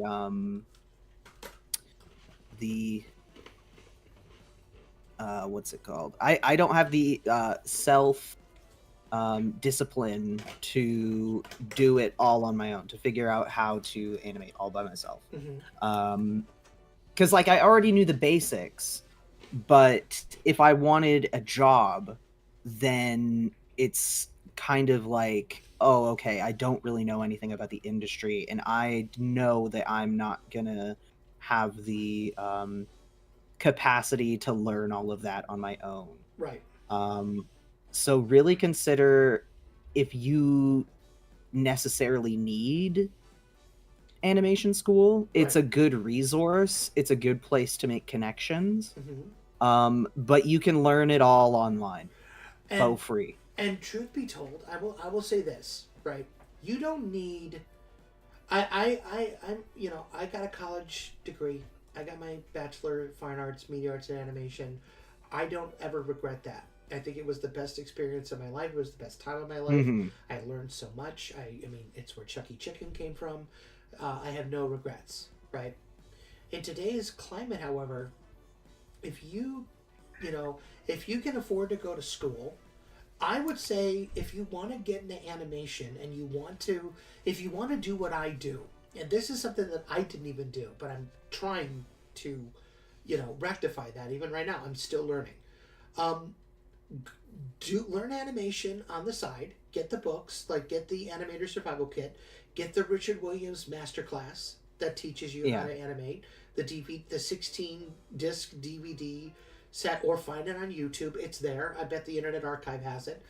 But take film business courses, right? Learn how to pitch. Learn how the industry works. Like, learn the ins and outs of budgeting for a production. Learn about making connections. Learn about, all of the business acumen that comes with being in show business, right? Because that's what it is. There may be the show, but it's equal parts business. And there are so many people who are incredibly talented. Like, the people who make it in this industry, learning, are the people who not just have the arts, but the arts, but they have the smarts, right? Mhm. They have the artwork down, but they also have the business smarts to go, okay, let's negotiate a deal. Let's figure out what streaming rights are worth. Let's figure out what movie rights are worth, right? Because that is stuff that you're going to have to learn when you get into the negotiating room, right? Think of all of your favorite creators who got Netflix shows, like the Odd Ones Out, right? He went and he talked about all of the things that he did in order to get his show on Netflix, right? Like, The elevator pitch. yeah, figure Yeah. out, like, what's your 10-second elevator pitch? Like for Chucky Chicken, Chucky Chicken Films of a Feather is a family-friendly traditional animated show that's the story of a group of barnyard animals that are making movies in the 1930s. I mean, that's what it is at its core. Like, break it down. But you got to learn the business side of it. And if you're not that great at the art, that's okay. Partner up with somebody who is good with the art. Learn how to sell a product. And then guess what? You'll be able to make the show. Like, I got a buddy, Jeff Balke, right now. Right? He owns Jeff Balke Studios. He's been a comic book colorist for the better part of 25 years. Very, very sweet guy. I've met him at conventions. I've hung out with him in Milwaukee a couple times. Really, really great dude. He is now getting into animation, but he doesn't draw. He hasn't drawn in a very, very long time. And he's commissioned me and Elias and, Tino to do animation work with him and his characters, right? And normally, if you're working with somebody who wants to get into animation, you got to be very weary, right? Yeah. Because you may have people who come at you and like, yeah, I want to start an animation studio because if we start a YouTube channel, we can make millions of dollars in like a couple months. That's not the right person you want to work with. You want the person who goes, I got this great character, I got these awesome stories, I just need somebody who can bring it to life, and then I can sell it, and I'll make sure that I pay you well enough to keep you interested, right? And if you're lucky enough and you have a group of people like I do who just love the character and feel invested in the show, and I've allowed all of them to contribute to the show in a way that makes it their own. Like, it's not just Chucky Chicken being mine anymore, right? It's all of ours. And that's what's super cool, right? Like, Tino has added so much to the characters of the Turkey family and Johnny and Janice Jackrabbit and Tino, and Elias has done so much with me in terms of the storyboarding and the storytelling and, making the characters come further alive. Like, we've had people like Happy who have created characters like Anna Lamb, it's not just my thing anymore. I don't take I'm the creator of the show, right?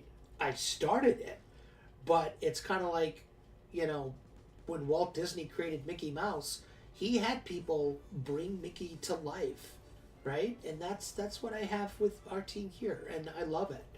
So, but anyway, what I'm saying is figure out what you want to do and learn the business side of it. Learn how to pitch. Learn how to make connections. Learn how to contact with people. You got to learn both. Go to conventions, right? Get your pitch deck. Start pitching to people. I go to every convention. I have my Chucky Chicken Pitch Bible with me so I can show it off to my not to my colleagues, but also to my peers in the animation industry. I had the honor of showing Sam Haft, who is the musical director for Hell of a Boss and Has Been Hotel. He loved it, right? I have shown it to Vivian Madrano herself. She dug it as well, right? And every time it's like, wow, this looks really professional. That comes with practice, that comes with time, that comes with learning and trying again and like building on top of what you already have, right? You don't have to reinvent the wheel every single time. In fact, I don't think you really should. I think you should be, building up, like everything that you learn and all your failures are like building blocks to the next one. I think that's so important, right? But yeah, learn the other side of it, because yeah, animation is important and you will get that by learning a tutorial. But go to business school, learn how to do a business plan, learn how to do a budget, learn how to do so you can go to somebody and say, all right, look, here's my plan, here's my character, here's my story, here's my show, here's my pitch, but also here is my budget for how much we're going to need, here's my line budget, here's the people that I want to work with, here is how long it's going to take us to make it, here's how long it's going to take, how much it's going to take to make it, but then here's how long it's going to be for you to get your ROI, your return on investment, right? And if you can do that and you can convince somebody to say, wow, okay, you have all your ducks in a row, I'll lend you the $10,000 you need to make this thing happen, then you don't gotta go to Kickstarter. You don't have to do that. But even then, like, it's good to have it for Kickstarter, in case people say no. So just learn the business side of it. You will learn, if you are a natural artist, that stuff comes naturally. Work on the stuff that doesn't come so naturally to you, because that will help in the long run, and that gets you out of your comfort zone, that gets you out of, like, I'm learning coding right now. I'm doing freecodecamp.org. I just finished their HTML course, and I can now look at an HTML website and I can tell you how it works from a very, very basic level, right? But I'm going to be doing the CSS course next. I'm actually pretty excited about it, because I want to learn how to make websites, I want to learn how to make video games, and I want to learn how to build the stuff that I see online all the time, and that's kind of the beginnings of it. So, yeah, level up, baby. So heck yeah. And you spoke about YouTube earlier, and I think it is important to be said that even you need to be prepared for, you can spend all this time, you can spend all this effort, and at the end of the day, it may still fail.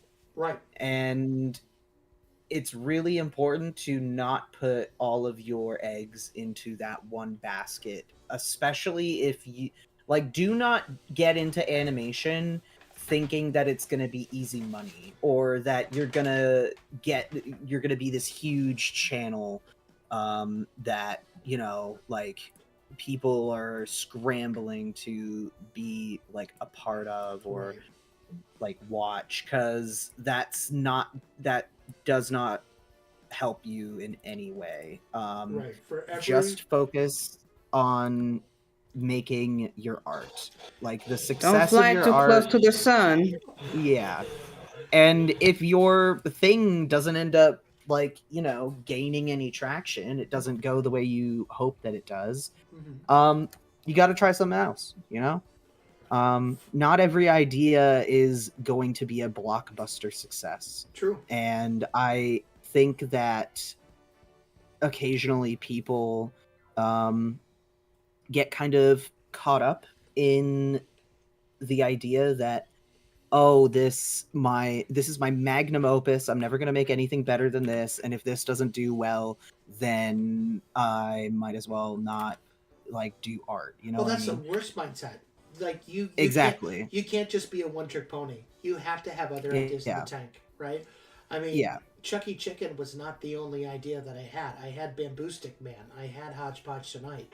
I had and still have Captain Cutter and Aaliyah Dean and Old Time Rock and Roller. Like, I have all of these ideas in case Chucky fails. But at the end of the day, you know, with the right people and the right team surrounding you, the right support system, like, you can get it done. And here's the other thing too. For every overnight there is no such thing as an overnight success, right? For every person that you see that is a quote unquote overnight success, there are years, if not decades, of hard work behind that success. Like, Chucky Chicken is a perfect example. Chucky Chicken came out in 2009, 15 years ago. He did not start really getting any sort of public notoriety until probably about 2021. Right? Like, that's 13 years. Like 12, 13 years of grinding, making cartoons, putting them on YouTube, praying that somebody would watch, praying that somebody would subscribe. It came with learning how to do social media. There were a lot of things that I had to learn how to do in order to make Chucky Chicken what he is today. And even with all the stuff that he is today, he's still not where I want him to be. He'll get there, but it takes time. There's no such thing as overnight successes. Like, everyone looks at Walt Disney and says he was the golden standard of what it means to be a success in animation. No, he's not. Like, he's really not. There are so many other people. And it didn't come to him like right away either. No, his first company went bankrupt in 1922. He lost the rights to his only massive star in 1928. And he almost lost Mickey Mouse again to the guy who provided the sound equipment to him. Right? And then he lost his business partner a couple years earlier. Like, Walt was, like, he had all of it. He had the massive studio strike in 1941. You know, he went through World War II. There was a lot that Walt Disney went through, but everyone sees Uncle Walt. Everyone sees they see the old man that Walt Disney became, but they forget about the young whippersnapper who was biting at the heels of everyone in Hollywood to try and make it in this industry. And you got to start somewhere. You cannot, because that's a problem I had too. Because everyone said, you're going to be the next Walt Disney. So for me, I thought, oh, I'm going to be hosting Disneyland one day. No, that's not how it works. Like, you got to put your time in. You got to put in the... you have to do the 10,000 bad drawings before you do your first good one. Right. Chuck Jones rule. Another really important thing that I think needs to be said is that, like, do not get, like, be emotionally invested in what you're making, right? But do not let that emotional investment get in the way of proper harsh criticism. Correct. Because trust us, harsh criticism is way better than harsh criticism from one person who knows what they're talking about is more valuable than 25 randos going and nodding and being like, yeah, it's cute. A perfect example I mentioned it a little earlier with my teacher, Andy Bartlett. Mm-hmm. He was my character design teacher at Vancouver Film School. And I had a classmate who... Didn't he create Hey Arnold? No, he was one of the directors of Being Ian. He may have been one of the creators as well, but I'm not 100% on that. Okay. But one of my classmates had spent like a ton of time into this character design, and she presented it, and Andy kind of looked at it for a moment, and then he said, "You spent that much time on this?" Yeah. just straight up And super, it's very cutthroat criticism, but it's very important to hear because, oh yeah, I mean, this isn't as good as it could look, and I did spend too much time on it worrying about stuff that doesn't really matter. And she, got better because of this harsh criticism, and it did hurt her feelings. I don't remember if she cried or not, but it did I visibly would hurt her have. feelings. Oh my god. That Yeah. I makes would me have so cried. Yeah. But you really need to be able to take the criticisms that are going to make your project better. Well, hell, and even And that's just a reality of the situation, because if you're getting these criticisms and you're ignoring these valid criticisms of your piece, and sometimes there is criticism that isn't warranted, but that's why I said warranted harsh criticism from one person who knows what they're talking about is more valuable than just randos who are just nodding or like jeering negatively at your stuff. Because I mean, even with Chucky Chicken, we've had that problem where it's just like we show it to all these people and they don't really give us anything to work with as far as how we could improve. But then we had Julia. Yes, we had her on the podcast, and afterward, we showed her what we were working on. We showed her the pilot, and she gave us like actual solid criticism that gave us a way to improve.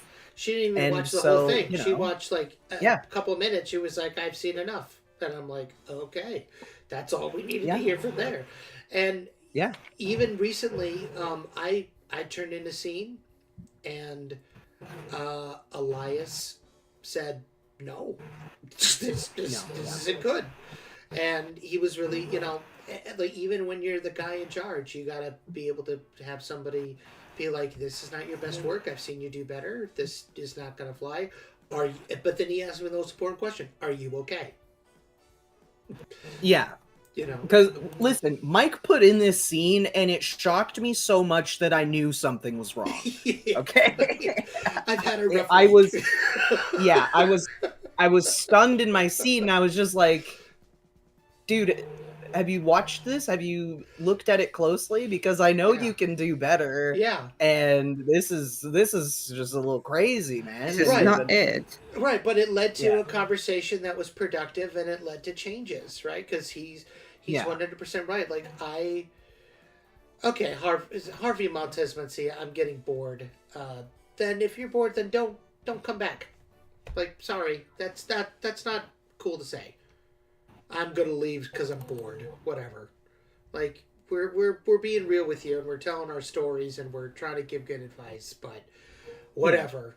So, if you're not an animation person trying to get into animation, I suppose this isn't the most interesting thing to hear about. But also, no need to comment about it, Seriously. If you don't have anything nice to say, then don't say anything at all. Yeah. We're just, trying to give you guys the facts. Yeah. We're trying to help you guys 'Cause we're who are learning. interested in getting into animation. Yes, it is also always a learning thing.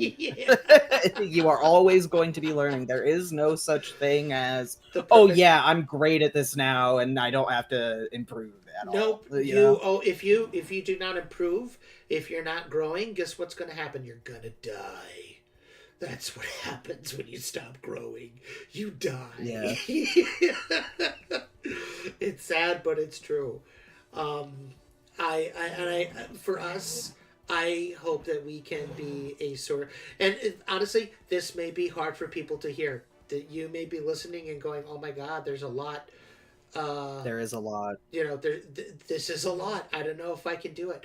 Let me tell you this. Like, honest to God, I've been there. I've had moments where I thought that Chucky Chicken was going to fail, and truth be told, it took probably one of my greatest personal disasters in 21 in order to make Chucky Chicken what it is today. And I can honestly say, with 1,000% clarity and even more honesty, if we had not failed, I think Chucky Chicken would have failed eventually. But the fact that we did fail, the fact that we were given that chance to go back to make the changes, to make the alterations, and we didn't lose any key people on our team. Like, I was horrified that people, after we didn't make the Kickstarter, I was afraid people were going to be like, well, I guess people don't want to see it. Bye. You know, they didn't do that. In fact, they were like, okay, it didn't quite work out. Let's figure out how to make it work. Let's find our angle. And I don't remember if you were with us during that meeting, Elias, with the Cartoon Network guy. Mike Pollock. Rebecca was. No, yeah. So it was Rebecca, me, our buddy Aaron Barogan, and Mike Pollock. And we were talking with the guy one of the producers of Sonic Boom. And Mike was Mike was very kind, and he knew that I was hurt, and he says, I know that you're trying to make this better. I can get you a meeting with somebody at Cartoon Network and see if they have any pointers for you or any advice, right? And he was very he was very kind, and that was awesome. And the thing he told me was, your characters are cute, but you don't have a hook, and you don't have anything that makes your show different from anything else. It's not going to succeed. And it hurt to hear that. It sucked to hear that, actually. I was angry about it for a good week, right? I was like, who does this guy think he is? Mm-hmm. I've been doing this for years, blah, blah, blah, blah. But then it's like, well, wait a minute. And this was at a time where I was getting accolades from local news outlets and being on the local news and, telling me, oh, we're so excited about Chucky Chicken. And here I am saying, well, I guess it's not going to happen anymore but he was so right. He was like, there wasn't a hook. There wasn't anything that made it different. And you have to take that hard look, and you got to kill your babies so that way better babies can be born. And, yeah. But there's another really cool saying, don't throw the baby out with the bathwater. Like, if there is a good idea, if there's a germ of a good idea somewhere, you just get rid of the stuff that doesn't work, keep the stuff that does work, build upon it, and make something even better. And that's what we did. We took the characters that people really liked, and we gave them a world, we gave them a story, we gave them a purpose, and we gave it a theme. And we grounded everything. It wasn't so pie in the sky, loosey-goosey, we'll do whatever we want, very hodgepodge, right? It was centered. It was, okay, like, they live in 1932. They work at a movie studio. They make cartoons. They are trying to save their studio. There's a mob boss trying to shut them down. Like, so on and so forth. Who is this character? Who is that character? What are the relationships? And that delve into a 4-year exploratory session where every draft of the script and every version of the animatic led to more lore and led to more development being made. And that is a beautiful thing. It's a wonderful thing to be able to build upon your ideas, because if you can't, then it's not that good of an idea, right? Yeah. Like, if you're stuck, because that's what killed Hodgepodge, right? I was so dead set about it being a comic variety show. I didn't want it to be anything else. And it wasn't until Aaron Barogan sat me down and he said, Mike, nobody watches comic variety shows anymore. You need to have a good story. You don't have a good story, let's make one. Let's do it together, you and me. But I'll give you a caveat. I will let you make one episode of the show exactly your way, exactly the way you want it. And if it doesn't work, then we try it together. But if it does work, then I'll shut up and I'll just leave, and that'll be that.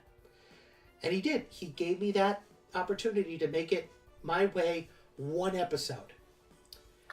And it was the worst episode that we made. It was really bad. It wasn't until we sat down, because I pitched it to Channel Awesome. And he said, it's not quite what we're looking for. It's not quite what we want to do, but thank you for the submission anyway. And it kind of hurt, but I said, all right, let's try it your way. And Aaron taught me about the importance of writing for characters, the importance of telling stories, and the importance of having comedy with a heart, right? And the same thing happened with Chucky Chicken. It wasn't until we started putting the heart and some of the drama and the pathos and those moments in with the good story into Chucky Chicken and figuring out who the characters were. Right, like I'm looking at Johnny Jackrabbit being drawn right now, and I'll tell you right now, he is a starch difference than what he was before. Like originally, he was just a happy-go-lucky farm boy with a bunch of kids, you know, and he talked like this, he had a southern accent, you know, darn tootin' Chucky, you know. I am so thrilled with what he is today. He's like Bugs Bunny if he was mixed with Roy Kent. I adore it. I think it's so cool, and. I just I you know, and that came from people coming in and saying, you know, tell me about this character, tell me about who they are, tell me about their wants. And when I couldn't do it, they came in, they were like, all right, well, what do you want this character to be? And they were like, well, I'd like it to be this and this. And like, well, why don't we do it this way? It's like, okay, cool, let's try it this way. And look, like, it comes from collaboration, right? That's the cool thing. Collaboration, my friends. That's the, you know, that's the name of the game, you know. But, yeah. So yeah, I think that's it. I think we could really talk about this. Oh, we could forever. Oh, we could. And by the way, I do apologize for the blow up in the chat. I keep seeing. I'm watching the chat as we're going along, and I see some people that are just kind of making a little bit of a ruckus, and I think I will be reaching out to some people in the Discord later tonight. But you know, I always try and keep a friendly stream at all times. I don't like you know, I don't like calling people out. But I think if you, what should I say? Like, you want respect, you give respect. Mm-hmm. Right? If you don't give respect, you're not going to get it from me.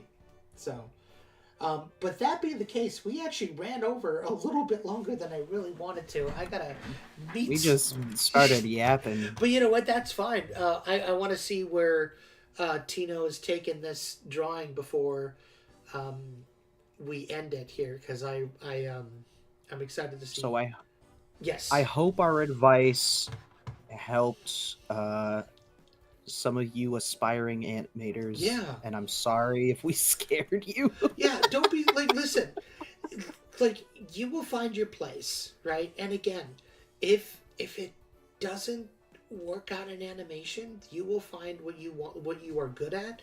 You will find your spot, and you will thrive, and it'll be a beautiful thing. Just have the faith that all will be well, and I promise you it'll be good, truly.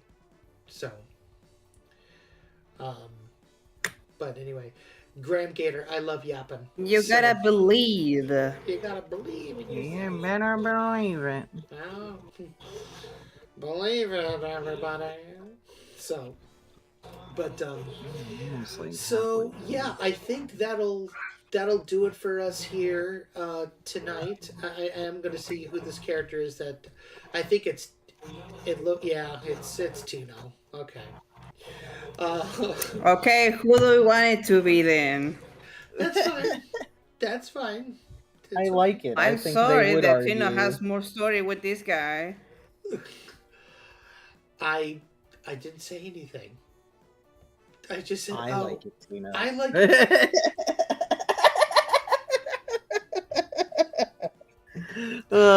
Gotta get a dig in at Michael before the stream is over. Of course, I'm gonna be meeting up with Malcolm here in a little bit here too. So, but anyway, so what was I saying? Oh, anyway, so yeah, 75 episodes in, we made it. We got 25 more until the big 100. Thank you. Yeah, we gotta figure out a cool thing to do. Well, we got a couple months until then, so we'll figure it out. But in the meantime, and hopefully an episode will be out by that time too, which would be really awesome. But in the meantime, from the bottom of our hearts, thank you for 75 amazing Cluckin Crew episodes. Thank you for all of your continued support. Super quick announcement. I did announce on Patreon just a couple days ago that we are going to be closing the Patreon permanently at the end of February. So if you are a supporter on Patreon right now, you have until the end of the month to switch over in order to Coffee in order to save your spot on our Discord server as one of the Patreon supporters.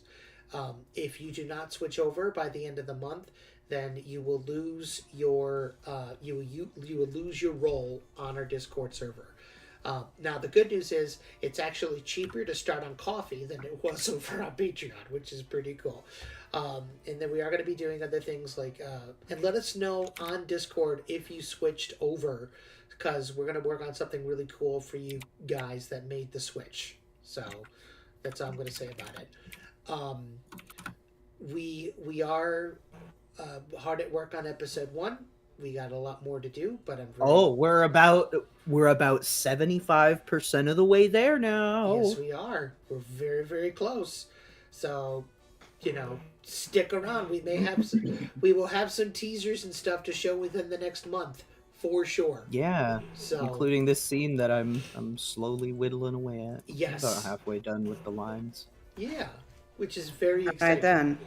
Aw, I love it. Please send those to me because I want to put those in the Janice Jackrabbit model sheet. Yeah, and do you see this one? Aw, what she got behind her back? Uh, Oh, cake. a gun. Okay. Got this one. I do love that one with her doing her hair. That's really cool.